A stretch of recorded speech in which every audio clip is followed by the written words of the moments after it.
Adam Fleming reporting, and I'm joined now by Yes campaigner and convener of Scotland's Solidarity Socialist Party, Tommy Sheridan. Welcome to the Sunday Politics. Thank you, Andrew.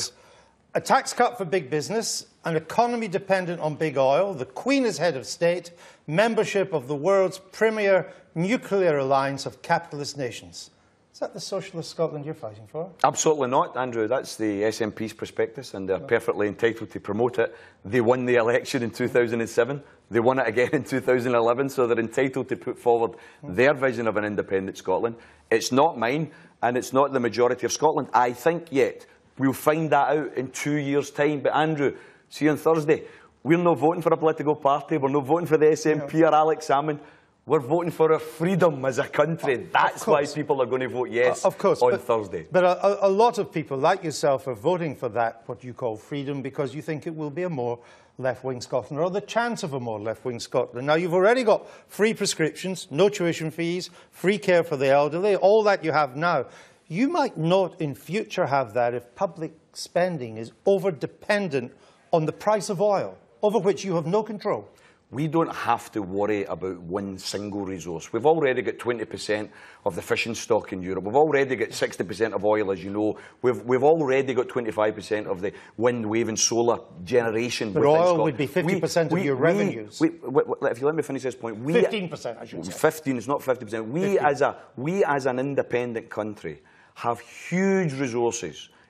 Natural resources, but also people resources. We've got 5 first-class universities. We've got a food and beverages industry that's the envy of the world. We have the ability to produce the resources and the revenues that won't just maintain the health service, won't just maintain education, but will develop health and develop education. And I don't want us to stand still, I understand Andrew. that. I want to redistribute wealth in Scotland, not to stand still. But all the projections of public spending for an independent Scotland show, whether it's the Scottish Government or independent, that to keep spending at the current level, never mind to increase it, you need a strong price of oil, and you're dependent on this commodity, which goes up and down and sideways. That's a gamble. I've got to laugh, Andrew, because I've been told, you know, that the most pessimistic has been the oil's running out in 40 years. 40 years, the oil's running out. You know, help my Bob, panic stations, the oil's running out. See if you get told by the BBC they can only guarantee employment for the next 40 years. You'd be over the moon, Andrew. But I'm not talking about the next 40 years. I'm talking about the next 5. No, I'm talking about the next 40. Where to maintain public spending, you need 50% of your revenues to come from oil, and that is not a guarantee. Of course, it's a guarantee that the minimum survival of the oil resources is 40 years. Some people say a lot longer. For instance, oilandgaspeople.com. Please get your viewers to go on to their internet and look up oilandgaspeople.com. They've just produced a report last week that the BBC has disgracefully ignored.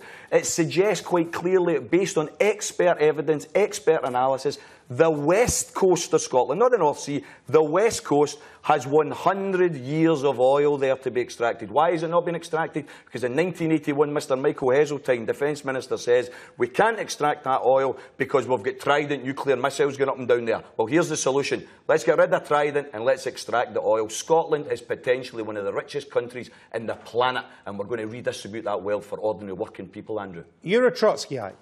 Why have you failed to learn Trotsky's famous dictum, socialism in one country is impossible? Well, you know something? Revolutions and change aren't just single events, Andrew. They don't just happen. What's going to happen here on Thursday is a democratic revolution. The people are fed up, being patronised, being lied to by this mob in Westminster who have absolutely used and abused us for far too long. The small people now have a voice. What about and they're going to use socialism it. in one country? Oh, socialism will hopefully Mr. develop. Trotsky warned you against that. Socialism will hopefully develop. You know something? Leon's not alive right now. He's alive in your heart. The No campaign represents the past.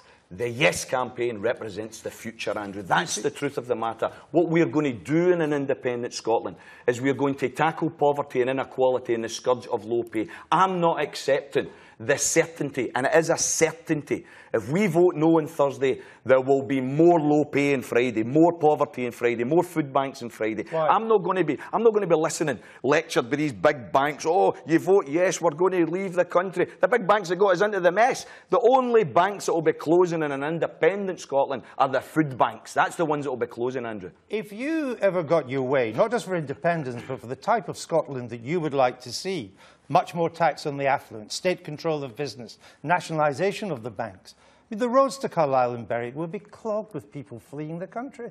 Yes, wanting to come into Scotland, because the Really? working class of England are they would come up here. hoping in their hearts that the people of Scotland have got the bottle to take on Westminster. You don't. Got the bottle to You break do the not British establishment. seriously Andrew, the believe working that. class of the Liverpools, the Newcastles, the working class of London are saying, good on the jocks. They're actually taking on big business. They're actually taking on the bosses. And when we win our independence and we start investing in health, investing in education, building social housing, the people of England are going to be saying, hey, we can do that as well, and they will rediscover their radical traditions. But in wanting to build socialism in one country, it really means you're fighting for the few rather than the many.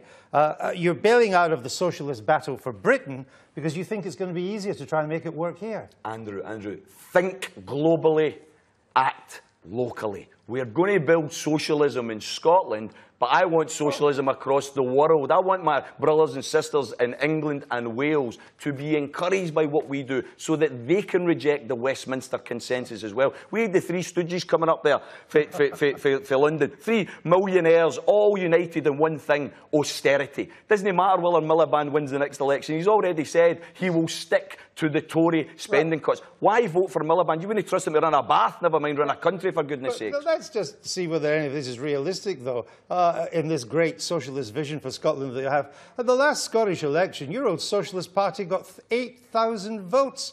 The Tories got 30 times more votes here in Scotland than you. Yeah. So where's the appetite in Scotland for your Marxist ideology? We might not win it, Andrew. We might not win it. We might not win it, but you know what? See, in 2 years' time, see when we have our Scottish general election in an independent Scotland, guess who's going to decide who runs Scotland? The Scots. Yeah, that's the difference. We're not going to be in political handcuffs any longer. Who won the Holyrood election. Absolutely. And you got 8,000 votes. Listen, I don't have a problem with that. I don't have a problem. The SNP won the 2007 election. It was a democratic election. They then won the 2011 election. Do you know why they won it?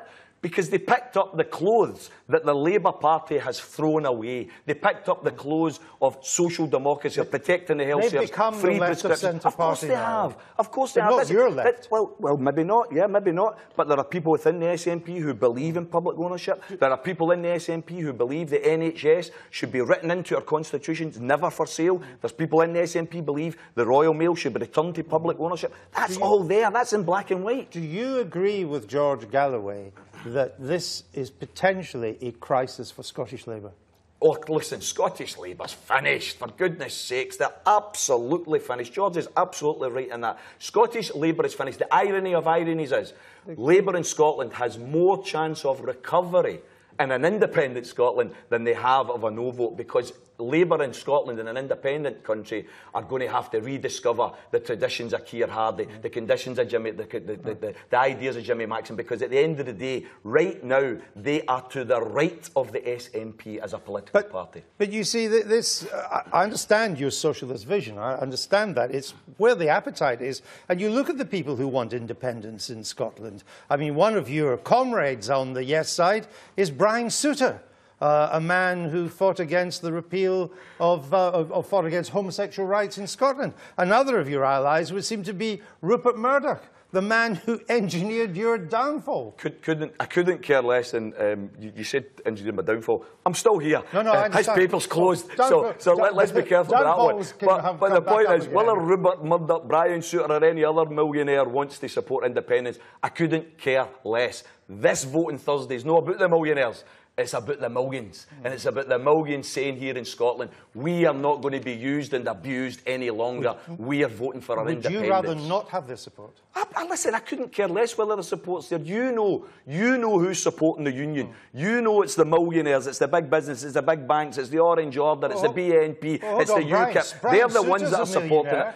Listen, you're giving me a stray. You're giving me a stray that's wandered into the campaign. Are you seriously, Andrew, going to argue with me? Are you seriously going to argue with me that the establishment isn't united to try and save the union? That's what they're doing. The BBC so far, come on, you have been a disgrace in your coverage of the campaign so far. Not you personally, you don't have editorial control. Did you see my interview with Alistair but your Darling on Friday? BBC coverage generally has been a disgrace, and the people know it. Oilandgas.com, go and look it up. Why is that not featured? Why is the idea of 100 years of oil not featured in the campaign? Because the BBC doesn't want people to know about it. Sounds like maybe are you getting in your excuses if you lose? Not at all. Lose. You've got to be kidding. Is this look at the face of somebody that's looking to lose? You're convinced We're going to win. 60-40. 60-40 down the line. Absolutely. There is a momentum that you guys aren't seeing in the working class housing estates and villages of Scotland. Working class people are fed up being taken for granted, fed up being lied to by these people dragging us into